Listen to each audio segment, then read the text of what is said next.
கவனிங்க. இப்போ வந்து என் பேர் வந்து ஆண்டனி ஹரேஷ். இது வந்து ஒரு ரீசைக்ளிங் மிஷின். நம்ம ரெண்டு வந்து ஃபியூச்சரில் இது யூஸ் ஆக சொல்கிறேன்னா அதை நான் இப்போ இது பண்ணியிருக்கேன். ரீசைக்ளிங் மிஷின் இப்போ வந்து தெரு ஸ்ட்ரீட் ஒரு ஸ்ட்ரீட்டுக்கெலாம் இப்போ ரயில் நகர் பத்தாவது அந்த மாதிரினா ஒரு ஸ்ட்ரீட்டுக்கெலாம் வந்து அந்த சைடில் வந்து பிளாஸ்டிக் ஜூஸ் குடிச்சிட்டு போடுவாங்க. அதெல்லாம் வந்து எங்கள் ரோபோட் வந்து கலெக்ட் பண்ணி அதை எடுத்துகிட்டு வந்து இந்த மிஷினுக்கு போட்டு மிஷின் வந்து இதை ரீசைக்ளிங் பண்ணி இந்த பைப் வழியாக அதை அனுப்பி அதை வந்து ஜூஸ் வாட்டர் அப்புறம் பிளாஸ்டிக் கவர் வச்சு ஃப்ரூட்ஸு ஜூஸ் வெஜிடபிள்ஸ் அந்த மாதிரி இதை ரெடி பண்ணி தரோம்.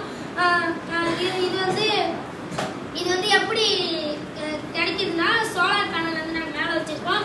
அதனால வந்து இது கிடைக்குது. நாங்கள் வந்து 2 ரோபோட் உருவாக்குவோம்.